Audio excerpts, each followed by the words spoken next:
Hey friends, it's Connie, and I want to share a little tip with y'all today.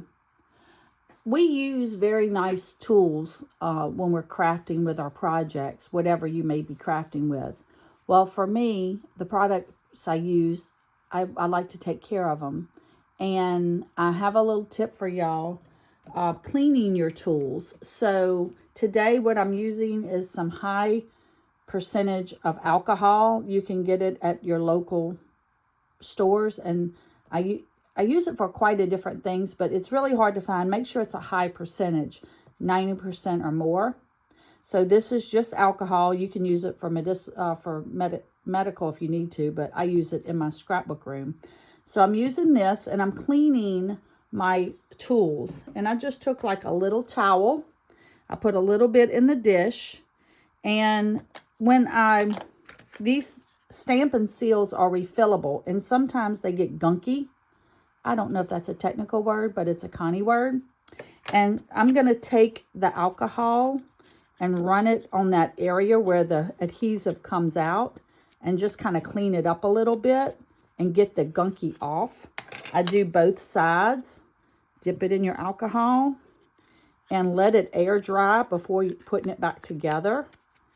And that way it kind of cleans that area and makes it better for your adhesive to come out. Now, you don't have to do this every time you change your adhesives.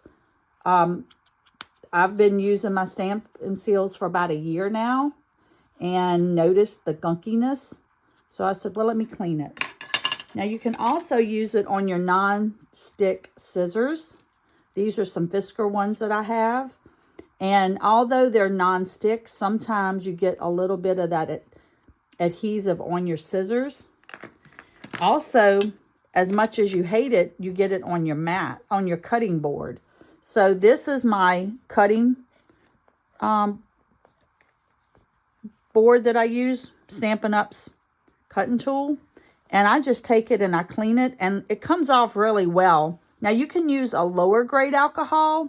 It's just a little bit more scrubbing. So the 90% works really good. So what I'm doing is I'm just taking it. I mean, you see how easy it comes off. There's some right there. I just take my nail. Be very careful. And take it off. And I would do this. If you're going to do it, go ahead and do all of your tools at one time. So I have them laying out. I'm going to take my Stampin' Seal.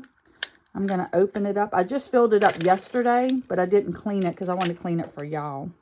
So I'm just taking it, dipping it in here, just letting it clean those areas where that gunk sometimes. And I tell you, I have used this Stampin' Seal. Like I said, it's been over a year, and I've refilled it multiple times and haven't had any issue until lately.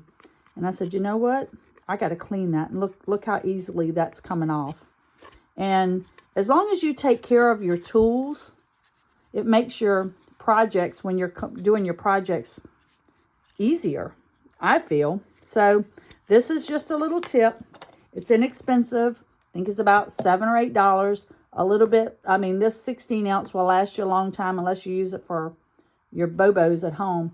But anyway, that's a little tip to get the adhesive off of your tools. Thank you so much for visiting me for Tip Time Tuesday.